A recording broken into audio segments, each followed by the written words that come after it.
আমাদের বাস যাবে এই দিক থেকে, এদিকেও রাস্তা আছে কোন দিকে, নিজের ওইখানে পাহাড়ে কোনো সময় উপরে নিচে এরকম। এদিকে ডাউনে কাঞ্চনজঙ্ঘা এক্সপ্রেস দাঁড়িয়ে রয়েছে, আর এইদিকে ঢুকতে হচ্ছে কামরূপ। অনেক লেট, 5টা 25 টাইম, এখন 6টা 50 বাজে। Hey guys, welcome back to my new blog. আশা করি সবাই ভালো আছো। তো দার্জিলিং ঘুরতে এসেছিলাম, নেপালও ঘুরেছি, তো আজকে বাড়ি ফিরছি। অনেকটা দূর চলে এসেছি, কিন্তু যাওয়ার সময় যাচ্ছি বাসে 105 টাকা করে ভাড়া লাগছে, কিন্তু অনেক টাইম লাগবে। কিন্তু যা ভিউ করছে বাসে ভালোই। বাস আস্তে আস্তে আছে, কেন বাস অত বড় বাস, আর মোটর ঘুরতেও টাইম লাগছে। তো অনেকটা দূর চলে এসেছি, ব্রেক নিয়েছি, এখানে বাস দাঁড়িয়েছি। ওই টপ থেকে আমরা ঘুরে নেমেছি, আরও নিচে যেতে হবে। বাসে একটু টাইম লাগছে বেশি। শিলিগুড়ি থেকে যখন আমি এসেছিলাম দার্জিলিং, যে শেয়ারের ট্যাক্সিগুলো থাকে, 8জন বসা যায়, মানে সুমো বলতে পারো, সুমো, ওইগুলো এসেছিলাম। টাইম কম লেগেছিলো, ওরা অন্য রুট থেকে যায় তাড়াতাড়ির জন্য। বাসের রুট আলাদা, কিন্তু বাসের যেখান যাচ্ছি সেখানের ভিউ সেই ওখানে দেখাচ্ছি যাওয়ার সময়। আরও এই বাসে যাচ্ছে আমরা, সব গাড়ি আসছে ভালো করে। আমাদের বাস যাবে এই দিক থেকে, এদিকেও রাস্তা আছে কোন দিকে, নিজের ওইখানে পাহাড়ে কোনো সময় উপরে নিচে এরকম। পাহাড়ের থেকে আমরা নিচে চলে এসেছি, এদিকে উত্তরবঙ্গের চা বাগান, সব জায়গায় চা বাগান, আর এদিকে বাসে আস্তে আস্তে গান বাজছে। তোমার যে ভিউ দেখাবো, আমি যে সাইড বসে সেই সাইড ভিউই আর পড়ছিল না। পাহাড় থেকে নিচে চলে এসেছি, আর এই চা বাগানটা দেখো, যে গাড়ি এখন সেই টানছে। এই উত্তরবঙ্গের কথা আমরা কতই শুনেছি, উত্তরবঙ্গের চা বাগান। এই উত্তরবঙ্গে ঘুরে আমি বাড়ি ফিরছি, আর এই উত্তরবঙ্গের চা বাগানের পাশ দিয়ে গাড়ি যাচ্ছে আমাদের। দেখতে খুব ভালো লাগছিল, কত দূর বিস্তৃত চায়ের বাগান। চা বাগান তো ঘুরেই এসেছি পাহাড়ের উপরে, সামনে শিলিগুড়িতে এসে এই যে চায়ের বাগান দেখতে পেলাম, অনেকটা বড় এরিয়া।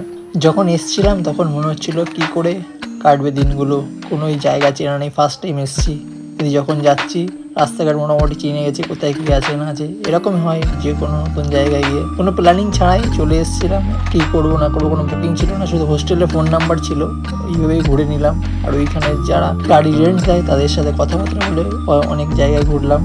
গাড়ি এখন বাজে 6:30, নিউ জলপাইগুড়ি স্টেশন অনেকক্ষণ আগে চলে এসেছি। আর টিকিট তো আমার ছিল না কোনো, তাই জেনারেল টিকিট কেটে নিয়ে এসেছি। স্লিপার টিকিট পাবো কি পাবো না ঠিক নেই, তো জেনারেল টিকিট কেটে নিয়ে এসেছি।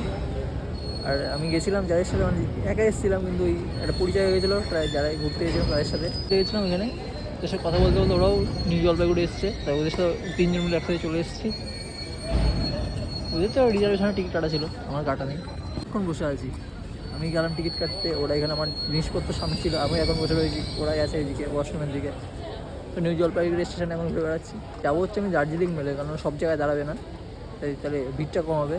এদিকে ডাউনে কাঞ্চনজঙ্ঘা এক্সপ্রেস দাঁড়িয়ে রয়েছে, আর এইদিকে ঢুকতে হচ্ছে কামরূপে। অনেক লেট, 5টা 25 টাইম, এখন 6টা 50 বাজে, অনেক লেট হয়ে যায়। কামরূপ এক্সপ্রেস, কামরূপ অনেক লেট, সবাই চলে এসছে। এরপরে আমাদেরটা ঢুকবে দার্জিলিং মেল। ওই মাথা থেকে এসেছি আমরা ঘুরে ঘুরে, অনেকটা বড় জংশন, যেহেতু অনেকটা বড় স্টেশন। আর আমরা আমি যে দার্জিলিং মেলে যাবো, যারা গেছে জানি অনেকে, 5টা স্টপেজ দেবে: কিষানগঞ্জ, মালদা টাউন, বোলপুর, বর্ধমান, তারপর হচ্ছে ডাইরেক্ট শিয়ালদা।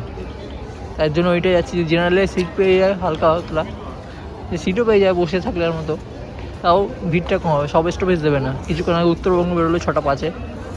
গাইস, এই ব্লগটা এখানে শেষ করছি। জানি অনেকটা ছোট মিনি ব্লগ হয়ে গেল, কিন্তু কি করবো, জেনারেলে সিট পেয়েছিলাম, রিস্ক পাচ্ছিলাম না ব্যাগ ছেড়ে দিয়ে শ্যুট করবো, আর চারিদিকে অন্ধকার হয়ে গেছিলো।